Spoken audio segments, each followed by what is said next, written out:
Should be taking notes, but instead you're broken and rotting. I'm smooth as the operator of who is siding. A generation of waiters wanting it made and brought to them on the plate. Welcome to 3 Count Commentaries. Dare I say, Raw was actually pretty good tonight. I know, throw stuff at me, but I gotta say, didn't hate this episode of Raw. Really didn't. Got a lot of good character progression. Got some storylines, got some explanations for some things. Didn't quite get all the explanations that I wanted. I did not find out who cut the top rope to Finn Balor. I did not figure that part out yet. I'm still on the case. I might be the only person that does wrestling analysis of any kind that still cares. But I care, if don't nobody else care. But let's talk about Monday Night Raw. We start the show with Bianca Belair versus Becky Lynch. And they talk about the feud up to this point. Essentially, they have turned Bianca Belair into somebody who says the same thing over and over again. That she wasn't really ready for Becky Lynch, but she accepted the challenge. She has no regrets. It made her who she is, made her stronger. And that she will always show up and show out.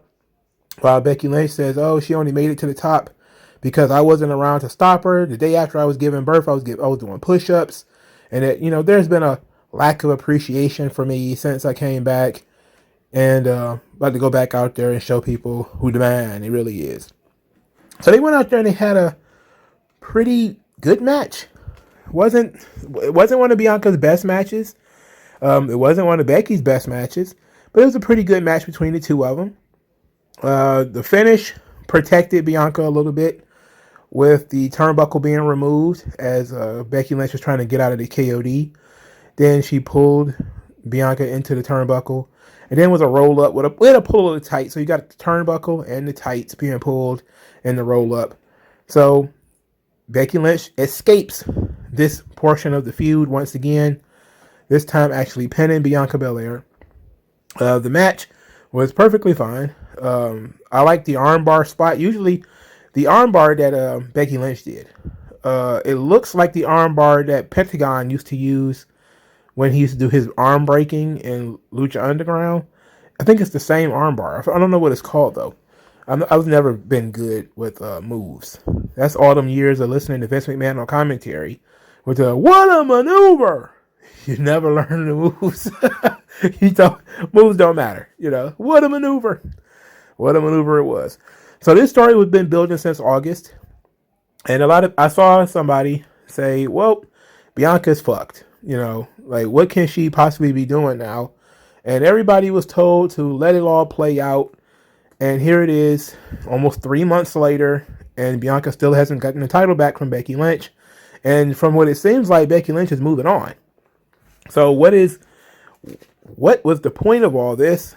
And Bianca Belair is buried. Well, before we get into what Becky Lynch's new thing is, let's talk a little bit about Bianca Belair. Well, I don't think she's buried. I just think she had a run, and now that run is over. Just like the Street Profits. The Street Profits had a run. Now that run is over. Now, what did you end up doing? Is it really over? She didn't lose clean, right? So she's still in the hunt, but she's not the number one contender anymore. She's not the top contender anymore. And besides, Survivor Series was on the horizon anyway. So you're looking at nobody really getting serious title matches until at least after Survivor Series. There won't be any real threats of title switches until after Survivor Series, which is unfortunate because Survivor Series could be more fun if they didn't do this silly brand versus brand, champion versus champion stuff.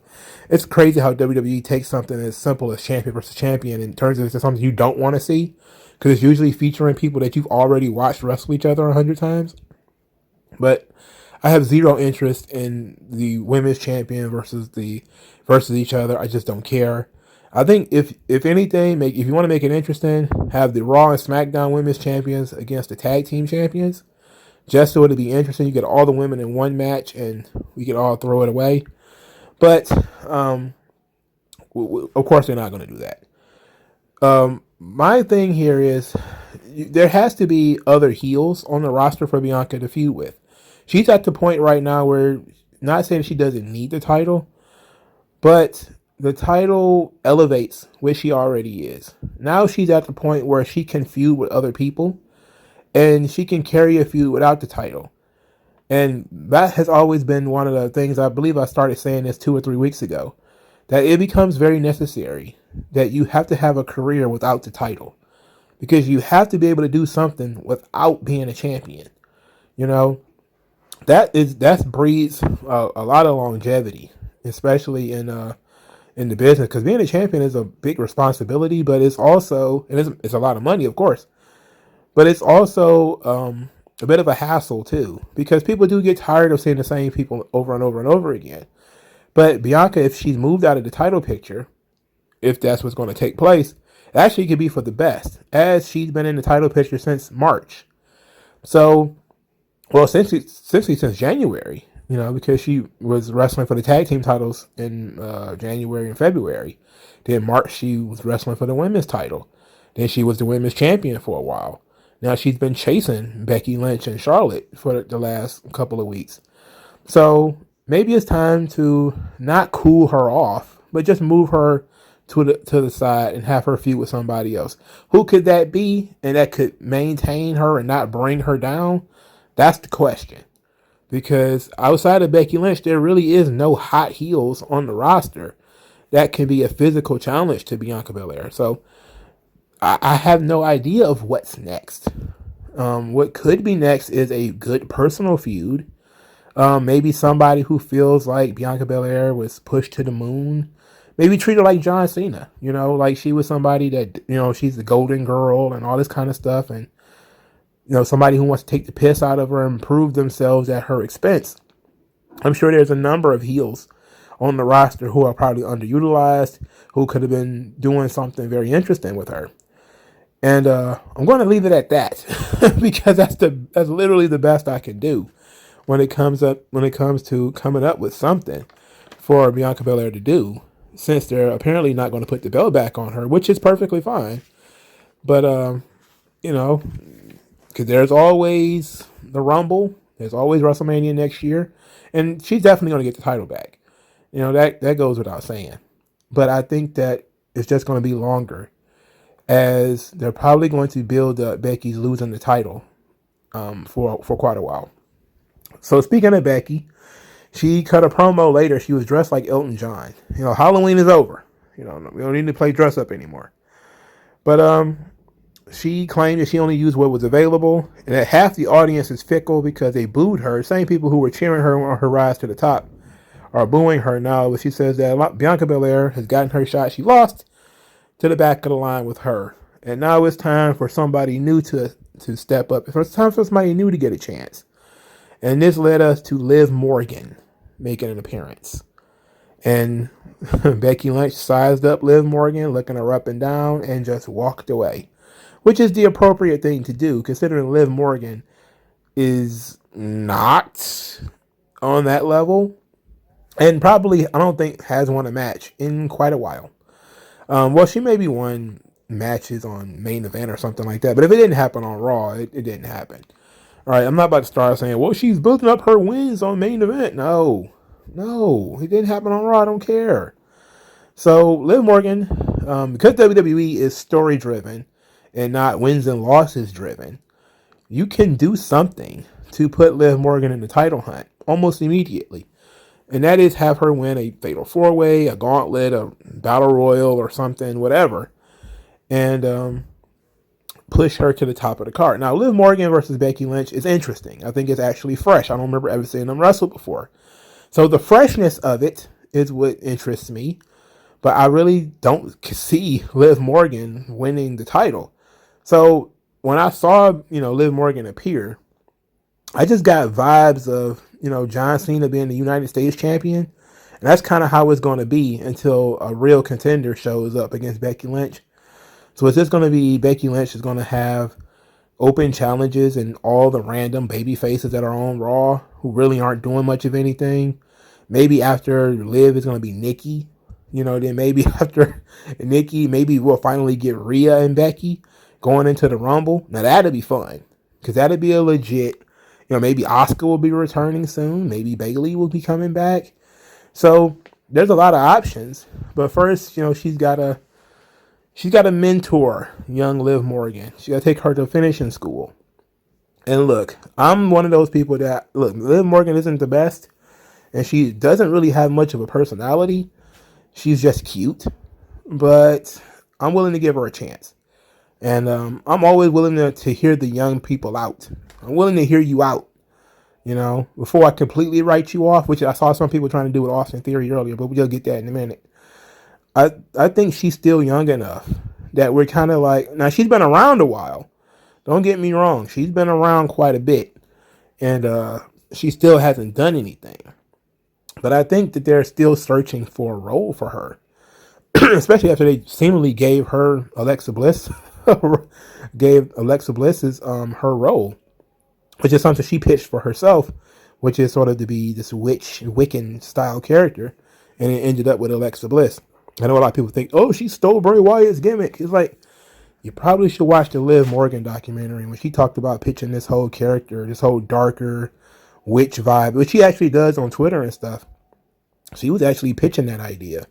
And it seems WWE kind of moved it to Alexa Bliss. In any event, until they find something for Liv Morgan, or until I just get tired of looking at her. Now, she's off TV more often than she's on TV.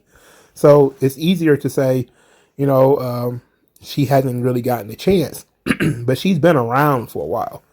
If I remember correctly, Liv Morgan was on the roster in 2015. Was she? 2016, maybe?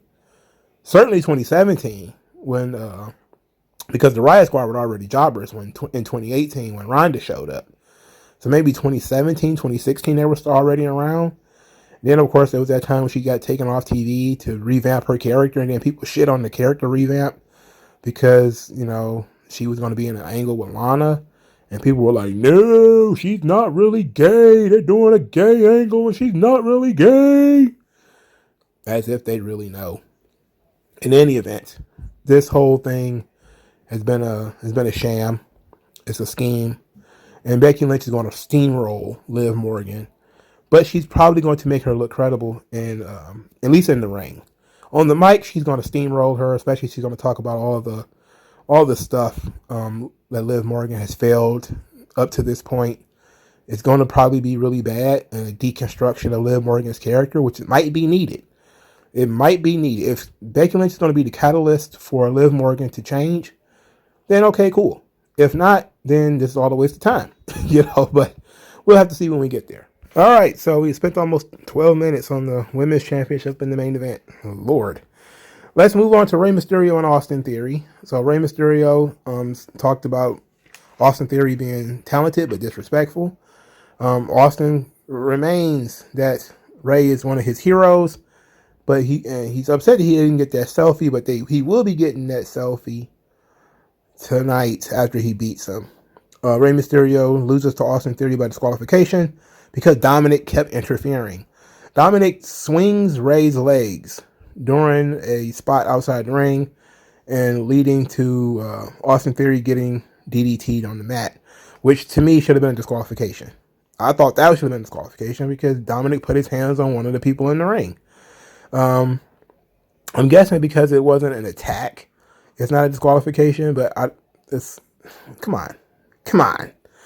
In any event, Dominic pops Austin Theory in the head right in front of the referee, gets disqualified. This leads to Dominic and Rey arguing, and Austin Theory taking the selfie while Miss Rey and Dominic were in the ring arguing. All right, so a lot of people have, there's two parts of this, of course. The Mysterios are still bickering. They have completely cut the balls off of the storyline where it seemed like Dominic was going to break off into his own because they broke them up from Sami Zayn. Instead of breaking them up from each other, they broke the Mysterios up from Sami Zayn, who was the one leading the storyline that they were involved in. A good WWE to take a good storyline that they had built up, that they had put weeks and weeks and weeks of storyline into, and just decided, you know what, we're going in a different direction. Fuck it. Typical WWE. So now we never know if Sami Zayn was going to tempt and corrupt young Dominic. And then they didn't introduce anybody else when they moved to Raw. Now, it would have been sweet if they would have introduced somebody else. upon them going to Raw, it would have been somebody else saying, you know what, Sami Zayn was right. Sami Zayn was 100%, but it was a different person. Therefore, it matters a little bit more because Sami Zayn he's a known villain. But if it could have been somebody else who they don't have that negative energy with, it could have been so much better. And it remains that it should have been a woman. I mean, Zelina Vega is literally right there, but whatever. Austin Theory, a lot of people are starting to write him off, saying that somebody said he's going to be a mid-card forever or something like that. And I said, look, there's two directions that you can go in WWE. You could be Randy Orton or you could be Mark Jindrak. And if you guys remember Mark Jindrak, I've seen him a lot in AAA. Incredible athlete. Incredibly athletic. But WWE just did not care that he was a great athlete. The guy had an awesome vertical leap, but he was a knucklehead, just like Randy was a knucklehead. They sought to save Randy. They sought to get rid of Mark Jindrak. That way, here it is, 17 years later. Everybody knows who Randy Orton is. Nobody knows who Mark Jindrak is. That's the fork in the road for Austin Theory. And it all depends on how WWE sees him and what kind of personality he ends up getting. Right now, he doesn't really have much of a personality. He isn't really doing much of anything. If they were to decide he's going in the Mark Jindrak pile, he's just going to be doing this selfie thing forever. I don't like the selfie thing, mainly because it's too current year. It's not archetypal. It's too current year. It's like, selfies, bro. And it's like, ugh. Selfie culture and all that kind of stuff is not going to resonate, I don't believe, with kids in the future. It's weird to me. It's like when you see all these comic book covers and everybody's doing selfies, it's like, ugh. It's too current year, It's too weird, It's too much of a time capsule. They're trying to lean into the youth of the character, that he's a young fanboy almost.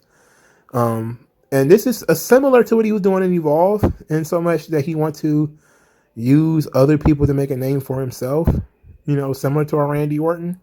I think we should just go that route, a little less humor, a little less selfies, and let's just go with the young upstart who keeps looking to, use the legends as a stepping stone. I'm okay with that. I like that angle. It seems like him and Ray are going to dance again. Probably next week, as a matter of fact, due to Dominic's interference. But I'm very interested in what they're going to do with Ray and Dominic and how they're going to end up separating them. Because Ray keeps doing interviews saying that Dominic needs to go on his own. It's like Ray every other week now. Well, every other day it seems that there's a interview with Ray saying Dominic needs to go on his own, and whether he needs to wear a mask or something. But it seems like Ray is ready to accept to break this thing up. He's just looking for the right vehicle. And I feel like they had it perfectly with the draft, where they just could have drafted Ray to Raw and kept Dominic on SmackDown with Sami Zayn. And therefore, Sami Zayn wouldn't be lost in the shuffle right now. He could actually be Dominic's new mentor. But whatever. It's all stupid, right? It's all stupid. All right, so now we finally get to the main event stuff. Seth Rollins comes out there with purpose and then insists on wasting all of our time. In other words, him and Big E come out there. He told Big E that he's not on his level. Then he says, you told me to go out there and earn it. Like you don't know who you're talking to. Big E said that he expected a handshake from Rollins and said that Rollins is touched, like his great aunt would say. Rollins talked about Big E's quality wins, which I think is very facetious, and I love that he said it that way. Rollins said that he didn't want the responsibility, that Big E, pronouns, pal. Big E didn't want the responsibility of being champion anyway, and that he should go back to being goofy with his friends, called King Xavier and Kofi Mania jokes.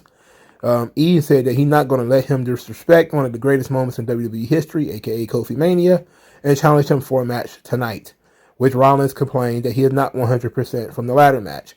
This brought out Kevin Owens. Kevin Owens says that everyone wants to be the face of Raw and listed a bunch of people who wanted to be the face of Raw. And say they all have strong claims, but there should be one face of Raw, and it's this face, his face of Raw, because he may have lost, but everybody was talking about his performance. And then he gets into something that, once again, and I hate when it happens, Bubba Ray Owens really does a good job of getting me hooked on his character. I have to call him by his real name this time, man. Kevin Owens was good. He was good here when he said that he tells people to keep fighting. It's not a catchphrase. Because every time he gets in the ring, he's going to keep fighting. He's going to leave it all in the ring. And whether he's going to be around for 3 years or 3 months, doesn't matter. He's always going to leave his all in the ring. And Big E says that this is Highlander. There can only be one. This ain't Mount Rushmore. And that if Kevin Owens made the challenge, Big E accepted the challenge.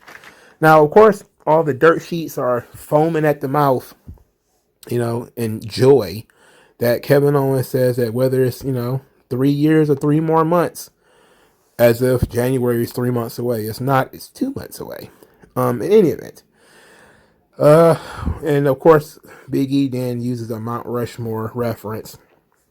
So everybody's like, ooh, I get that. I get that reference. I get that reference. I get that reference. Like, calm down. The average Joes don't get it. They don't understand this whole Mount Rushmore. Nobody cares. But I did think this was probably one of Kevin Owens' best promos, especially since his feud with Roman Reigns. He hasn't done much of anything since the Roman Reigns feud ended. This has been the best performance that he's had on the mic in a while. And I found myself really into what he was saying because I felt like he believed what he was saying about leaving it in the ring, giving it all in the ring. Just keep fighting. Just keep going. And I like that. So later on, Seth Rollins, being the corruptor that he is, saddles Kevin Owens, not get your mind out the gutter. He stood next to him and asked him for a little quid pro quo. I'll help you win this match. You help me win the title. And once I'm the champion, I will give you the first title shot. Kevin Owens declined and said that Seth Rollins needs to mind his own business. His own business. Meanwhile, Big E is having conversations with Chad Gable. Chad Gable, touts his success as valedictorian and winning up getting a master's degree from Full Sail University in something or other, some liberal arts and sciences thing probably. And that, look at what he did for Otis. And Big E calls Otis a walking thumb, asked him what's happened to his face, all kind of stuff. And Chad Gable says that, Big E is going to end up at a footnote in history where if he had joined the Alpha Academy, he could have been a legend. He could have been, something. Oh, Big E not to come crying to him once he becomes a footnote and that he could have taken lessons from the master. So the master, Chad Gable, I don't mind that. I don't mind that. I actually like the Chad Gable Big E confrontation and conversation. It seems like Otis might be in the running to be a top contender now from the looks of things. Why else would they have Big E talk to Chad Gable? Chad Gable isn't the guy that they're pushing. Otis is the guy that they're pushing. And Otis has the size to challenge Big E. He does. So maybe not right now, but who knows what can happen in a couple of weeks. Maybe after Seth Rollins, Otis can get that spot. Maybe. So not Seth. Before we get to Seth Rollins and all that stuff, Chad Gable has a pretty good match with Finn Balor where he's really good. Chad Gable is physically got it all. He's been in WWE for a little while now, probably about 5 or 6 years. He just doesn't have the persona yet. And it's the same thing over and over again, man. He has the look, he's just a little short. He has the in-ring skills, but he just does not have the persona. He does not have the personality yet. And of course, a lot of people are kind of tired of waiting because they say, "Oh, Chad Gable's really good right now," but they're only looking at his ring skills. It's like, what can they possibly sell on Chad Gable? Like, what is there to sell? He's an Olympian.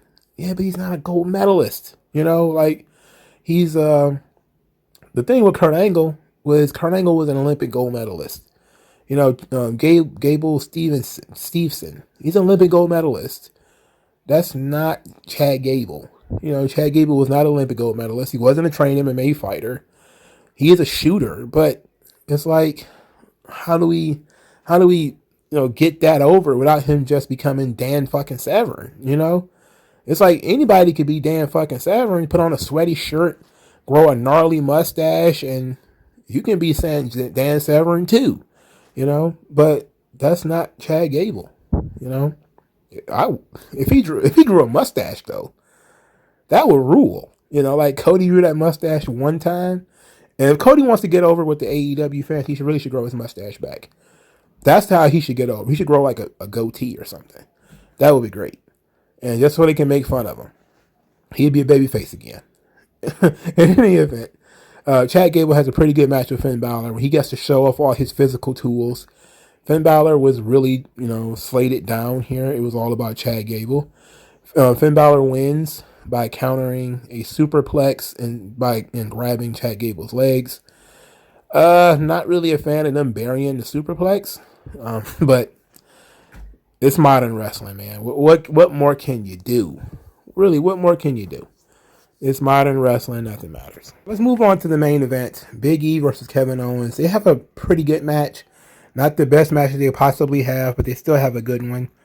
Owens as a babyface is not over with me, completely, even though I do find myself occasionally not calling him Bubba Ray Owens or Bam Bam Owens or King Kong Owens or One Man Owens and stuff like that. In this match, he used his weight a lot. He crushed him with that swanton. Man, it was crazy. And they had a decent to good match.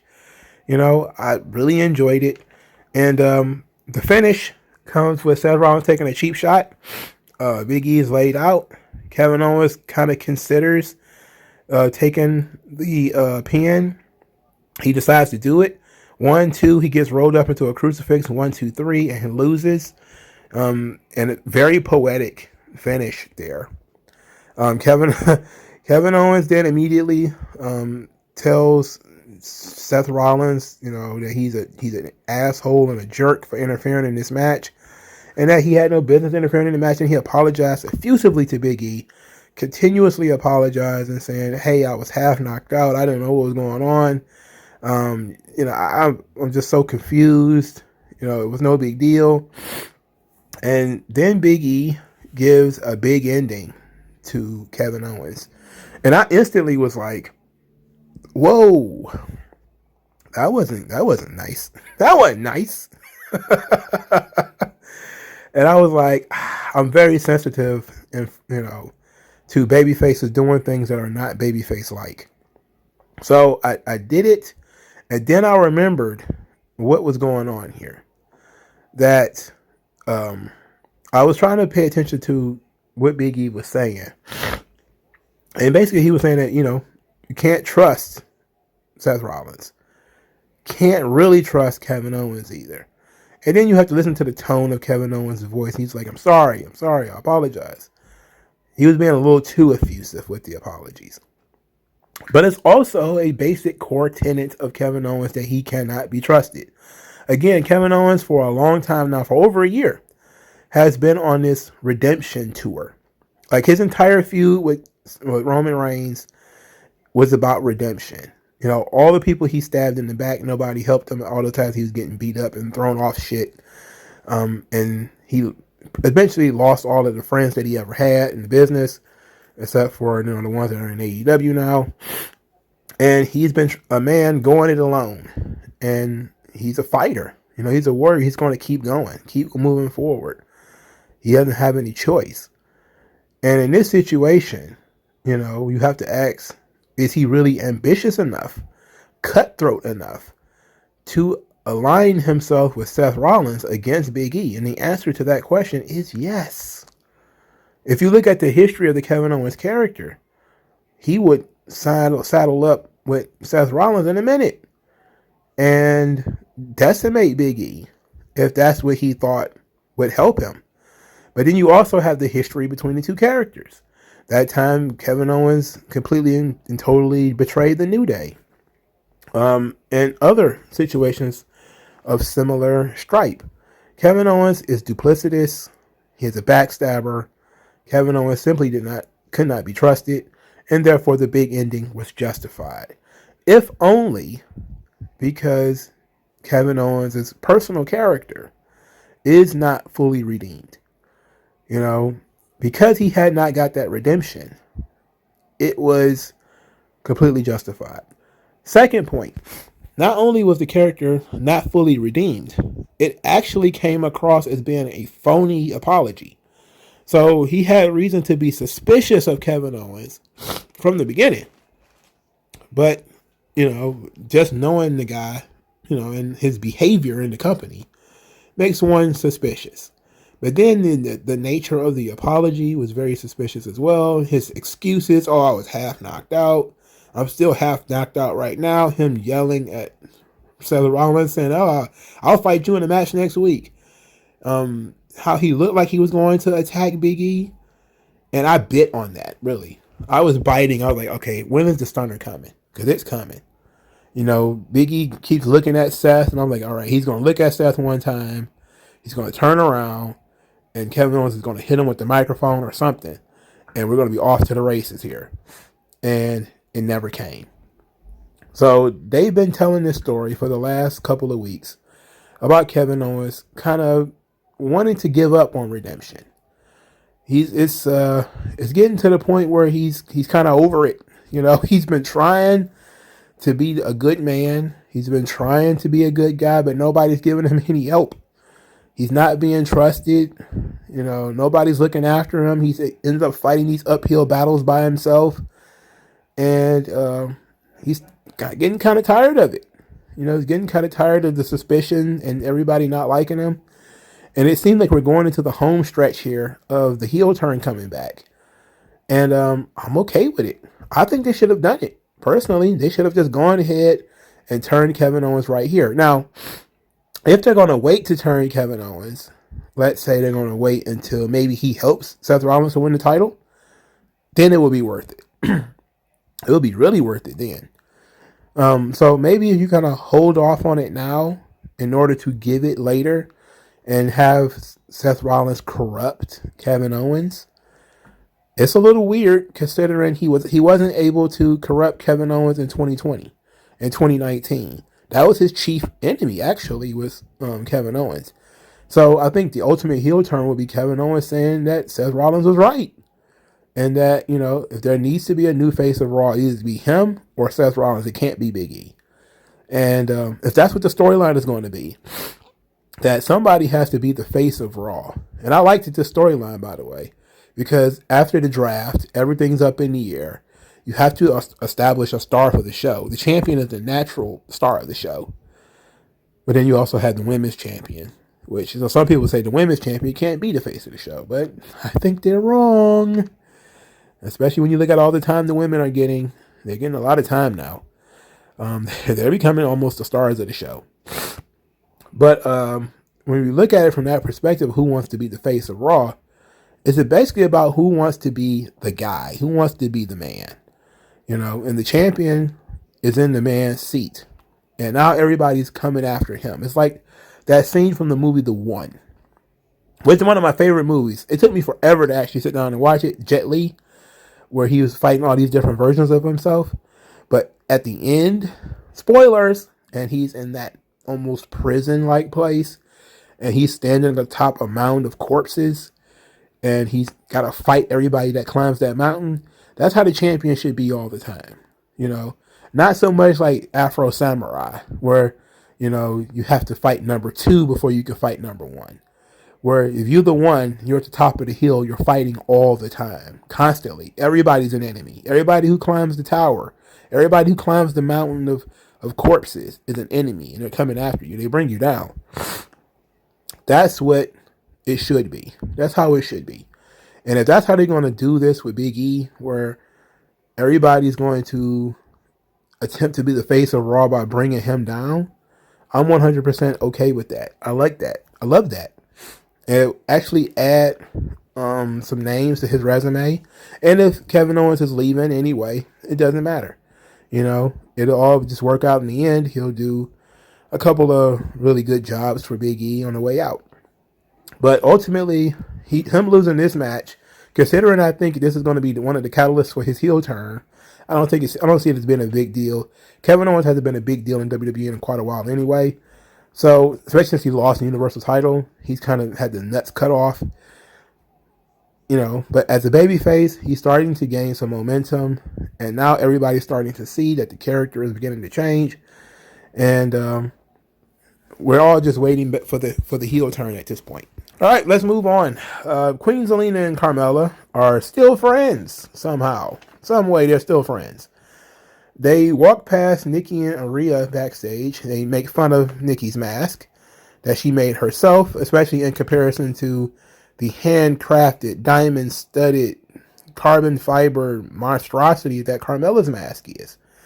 Rhea Ripley is getting really upset about this mask thing, so they decided to challenge them to a match, which they do, and the tag team champions, of course, they lose to Carmella and Queen Zelina, as Zelina Vega sneaks a code red on Nikki while Rhea Ripley was outside the ring. And they did the Andre and Hogan space off between Rhea Ripley and Zelina Vega, which of course shows you why Zelina Vega is not one of the top women in WWE right now, despite the fact that she's the queen in the ring. Just look at the size difference between those two. I mean, Jesus Christ. You know, she made Rhea Ripley seem like an absolute Amazon in comparison. It's like, Rhea Ripley is big though. Like, her shoulders and everything are broad too. She's a big girl. But Zelina is so tiny. For Christ's sake, bro. She is so tiny.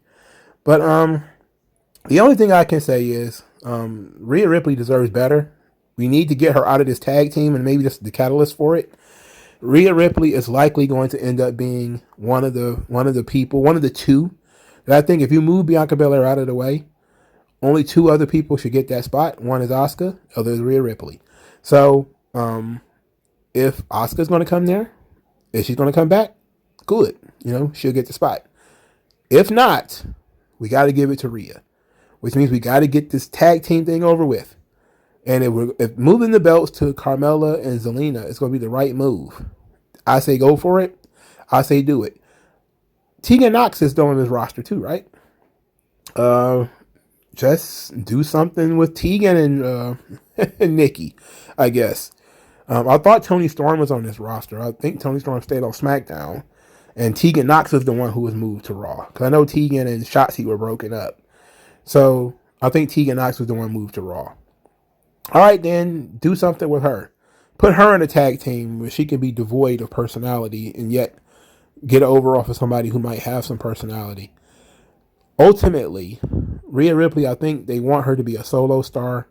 I don't think they ever believed in Nikki anyway. I think the character flopped.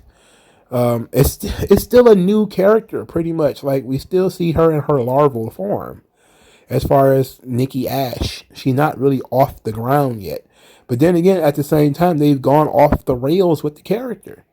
You know, the character is still about believing in yourself. I believe in me. You believe in yourself. I believe this is for all of us. All of us. And it's off the rails. Completely off the rails. And it's over. You know, I just don't see them getting back to where they need to be. And the fact that they kind of had Charlotte in the whole Alexa Bliss storyline, instead of building it up naturally for Nikki to do it. You know, it seemed like it was all right there. Like the story had written itself, where you have Alexa Bliss as an evil super villain, Nikki as the super babyface, and that, you know, Nikki would save Alexa Bliss by beating her in a match and breaking the evil spell that is on her, and everybody goes home happy. But then they decided Charlotte's got to do it. She's got to rip up the doll and stomp on it and throw it in the air. And Alexa Bliss has to do the seltzer in the mouth and cry and roll around on the ground. And I was just kind of like, what? The story wrote itself. You really, literally fell ass backwards into this thing and still didn't see it. And that was the death knell for Nikki. Because at that point, if she's not even going to be able to try to bring out the best in Alexa Bliss as an avatar for finding the inner goodness in everybody, and even bringing out the best version of herself, then this was all for nothing. You know, I don't care about almost a superhero. That is stupid. Why can't she just be a superhero? And that's really the dumbest thing about this character is there's no league of superheroes that is going to stop her from being a superhero. She can be a superhero if she wants to. She doesn't need a license. You know, she doesn't need to, she doesn't need to join a union or anything. She can just be a superhero. What the fuck is stopping her? So it's goofy. It's dead in the water. Zelina Vega shouldn't be. I guess if she has to wrestle for a women's title, it should be a tag team title. Carmella is an okay partner. It makes sense. They've been friends for a little while. They bicker. They go back and forth a little bit, but they're the right pairing, I believe, at least temporarily, until somebody else comes along to fight them. While I'm on this subject, Corey Graves was trending on Twitter because everyone hates him. Apparently, he mentions he's too effusive about Carmella, and he trended on Twitter for seemingly 15 minutes maybe about everybody hating him and how terrible he's doing. I also saw all the heat he's gotten for things that he said about Dana Brooke. And he even had to come out and, he couldn't just take the heat on that. He had to come out and say, well, I'm playing a character. It's not personal. It's like, well, fuck. Heaven forbid people think that you're serious on commentary. Heaven forbid people think you're really sitting here talking about how beautiful your fiance is on television. Is that in character, or is that just, is that who you really are, or is that in character? It's like, do you really think Carmella is one of the most beautiful women in WWE, or no? Or is that just character? Do you really think Dana Brooke is the shits, or is that just character? If one thing you say is in character, then why isn't everything you say in character? Why are only some things you saying in character? It's so stupid. And then he apologized. He's a fucking idiot. Let Dana Brooke feel how she feels. It's over. You're saying what everybody believes anyway when it comes to Dana Brooke. She sucks. But he had to go public and say, oh, it wasn't personal. I was just playing a character on TV. Well, she's a mark if she doesn't understand that. Everybody should know anything said on television isn't real. God, people kill me with this stuff. 99% of shit said on television, on wrestling TV, is bullshit. 99% of it is bullshit. No matter what the fucking dirt sheets tell you. 99% of it is bullshit that they talked about beforehand or somebody wrote on some papers. The days of Scott Steiner going in there shooting on Ric Flair, them days are done. I doubt they even do it in AEW now. Some shit might slip out here and there, which is why I say that 1%. But most of that shit is in character. You should know that if you are on screen. You shouldn't have to be told. For fuck's sake. Now, let's move on to Riddle and RK Bro. So we're going to get Riddle. We're going to get the Dirty Dogs and RK Bro once more. Riddle got into it with the Dirty Dogs backstage. He called Big Bob a Great Dane. I'm like, oh my God, this is stupid. He said rough pass. Oh, what horseshit that was. It was funny though, because he looks like he's a stoner. So him saying stoner shit is pretty funny. Of course, they have the match, and then RK Bro is coming to the ring to do commentary, and there's a new theme for RK Bro. And it sounded like it might have been pretty cool, but commentary wouldn't shut the fuck up so we could hear it. They decided to bicker, of all times. They decided to bicker the entire fucking RK Bro entrance. I didn't get to hear the new song at all. It was nothing but, what the fuck is his name? Jimmy Smith and Corey Graves and Byron Saxton just chit-chattering in my fucking ear the entire fucking time. I couldn't hear nothing.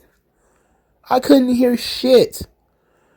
All I saw was the Street Profits dancing to it, and I was like, it must be a bop. Because I can't hear shit. These motherfuckers won't shut the fuck up, and they weren't even talking about anything important. It wasn't like they were talking about anything important. They were just fucking talking. It's like, fuck, it's television. It's not radio. You don't have to keep talking. I'm doing fucking radio. I have to keep talking. If I stop talking, it's dead air. Okay? If you can stop talking, like, at least look at the fucking screen. Shut the fuck up sometime, dog. You don't have to talk every fucking moment of Raw. I know that's probably what they're being told to do, but it's okay to shut the fuck up sometimes. Sometimes you don't have to talk.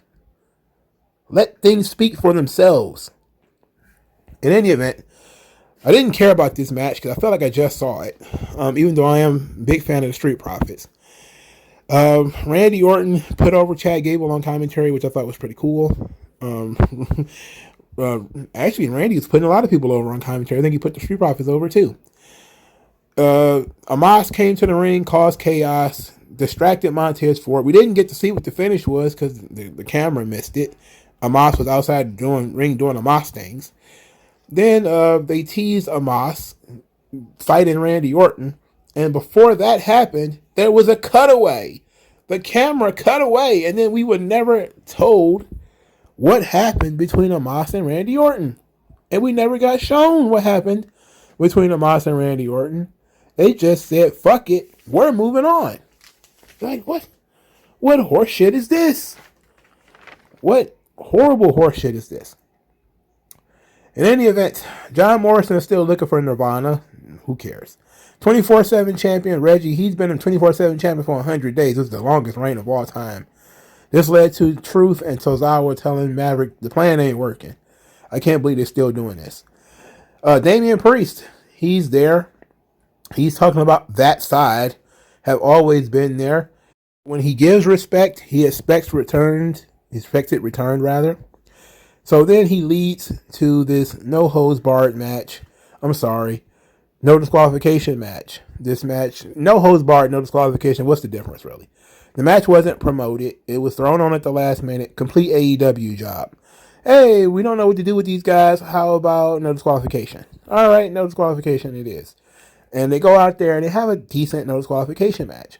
You know, the abdomen of Damian Priest when he's getting hit with them kendo sticks. Look, I'm kind of over the kendo stick. I know I can't be the only one. You know, hit the like button if you're over the kendo stick on Monday Night Raw and you're tired of seeing kendo sticks. I can't be the only one that I am absolutely positively tired of seeing kendo sticks. You know, I'm through with kendo sticks, man. I'm actually kind of done with the hardcore matches. We see so much of this shit now. But kendo sticks specifically, give me a thumbs up if you're tired of kendo sticks, man. All right, so fuck kendo sticks. But they leave visible damage on the body that people can sell. So there that go. T-Bar ends up getting choke slammed over the top rope. Well, not over the top rope. Off the ring apron. Through a table. And the table broke. Like you would to take a graham cracker and drop it straight to the floor. That's how it broke. It just shattered in a million pieces. I'm like, are they even going to try to make this like a real table anymore? Like this thing you might as well have peanut butter inside of it or something. It might as well have been like a flaky pastry. You know, like you dropping a goddamn Pop-Tart in the middle of the ring or something like that. What is going on here? This shit just absolutely shattered in a million pieces. Of course he wins with the Reckoning because why in the world would he lose to T-Bar? That doesn't make any sense. So the grand finale for this show, for as far as this video is concerned, is Apollo Crews with a Commander Aziz making his grand entrance to Monday Night Raw, where he reintroduced himself and Commander Aziz, then said that him and Damian Priest are going to get acquainted and he's going to have the privilege of wrestling Apollo Crews for the United States title. And you know what? I'm okay with this. They can have bangers. You know, Priest, Crews, they can have bangers, man. they can have some pretty good matches. I want feuds. I want a real feud. I like how they started this thing with Apollo Crews, kind of respectfully saying that you're going to lose the title to me, but still there's going to be some build up there. It doesn't look like they're going to jump right into it. Look like they're going to take their time. Also like the idea that now that Damian Priest has a new character that is, going to be half, rugged badass and half angelic pure wrestling babyface, he ought to be able to do both of these things in dealing with Apollo Crews. Because Apollo Crews can cheat and do all the other stuff too, but he also can wrestle his ass off. And then you got Commander Aziz there, who, if you need to make Damian Priest look really good, can take the bumps for him. And that could be the real benefit to this feud with Apollo Crews is maybe Crews gets the belt, maybe. But Commander Aziz is going to get the ass whooping. And that's really what we're going to be looking forward to. Hopefully they take their time with it. Maybe they have Aziz knock down Priest a couple of times with like the big spike. And, he drops him 3 or 4 times. And Damian Priest just decides to lose it and beat the tar out of Aziz. And that's really what I think would take it to the next level. For sure. But not a bad thing. I'm kind of disappointed that Apollo Crews is not going to get featured a lot more. I thought he would be featured a lot more in this place. I want Amos with him because Amos is from Nigeria, so I want Amos to hang out with Commander Aziz and Apollo Crews to come up with a Nigerian stable. And then, well, no, because Kofi's on SmackDown. I'm about to say they could find Kofi and beat the tar out of him because he's not from Nigeria. Whoop his ass. It's like, why not? Africans always whooping each other's asses anyway. Oh, I shouldn't say that. But I think it makes too much sense for Amos not to be hanging out with Apollo Crews and Commander Aziz. Not saying that he should be, in Apollo Crews' army or anything like that. But I think they should, if just do a segment together when they're talking about how it is back home. How not the government or anything like that, but how is your family? As if they know each other from the same village or something like that. Or, something that to interact with these characters who all come from the same place. It doesn't have to be that they're in the same stable. It has to be some type of interaction, though. Like, you would imagine characters who come from similar cities or similar areas to have similar stories and similar ways of being able to meld and to keep that plot thread dangling. Again, characters are, puppets. The more strings you have, the more things you can do. If you establish to the audience that Amos is Nigerian and that Apollo Crews and Aziz are Nigerian, then if you ever want to have them team up, you got the reasons why they teaming up. If you ever want to get Aziz coming to help Amos with something, or the other way around, you got a reason for it. That they're countrymen. They all came up together, whatever the case may be. It's all just more strings for you to use later on. And I don't see any problem with just having those strings, even if you're not going to pull them immediately. Just establish them. And where the hell is AJ Styles, by the way? Is he sick? He got the Rona? Because it sounds like he got the Rona again. So, anyway, get well soon, AJ Styles. It seemed like he might got the Rona again. Is that it? Is that all my Raw notes? Oh, there's one more thing. Veer Mahan. My man Veer, he got his last name. In a world where everybody's getting their name shortened, Veer perseveres and gets a lengthened name. That means they got plans for him, baby. His name is Veer Mahan. I Googled Mahan because I figure why not. And I see that there's a couple of things. One, I think it means great in Hindi. So it means like Veer Great, if you want to look at that from that perspective. Also, it's a movie called Mahan, a very popular Hindi movie. So it's perhaps a double meaning. Maybe it means great, Veer the Great, which I think is dope. It could also be that he's a fan of that movie, and therefore he's just going to go with Mahan as a name. I love this. This is awesome. Now, we can tweak his look a little bit, And we might have something with Veer. Hey, it looks like I might be right again in recruiting. Veer is, in a world of everybody else is getting their name shortened, Veer finds a last name. That's a good look. It's good. Hopefully we get a little bit more out of Veer. Just even if it's just a jobber matches for the next several weeks, give him the Indian Ryback treatment. He comes in, he just comes out there, crushes some random guy with his $1 million forearm or $1 million arm, which I think we should just go ahead and establish. I think it was based off baseball. He was a baseball player. I think he should just use like a Stan Lancet lariat, and he just go in there and lariat guys. 10 seconds, match is over, and he comes across like the Indian Goldberg. He just goes out there and lariats dudes and ends it. He got the $1 million arm, Veer Mahan, Veer the Great, and we call it a day. We figure out what to do with him later. We can cut promos and all that kind of stuff. Figure that shit out later. But we need more badass. And I think he should be a babyface too, for the record. I think he should be a babyface because they're short. They haven't done a good job of having Indian baby faces. So I say let him be a baby face, at least for his first year, and establish him as a pretty solid baby face. I mean, he's been working heel since he joined Jinder Mahal.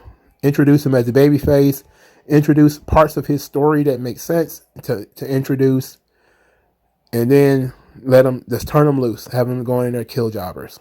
I'm cool with that. What do you think? Let me know in the comment section below. Like this video, share this video, subscribe to the channel, donate to the channel. Thank you guys for your time, man. And I'll talk to you guys later. Big up.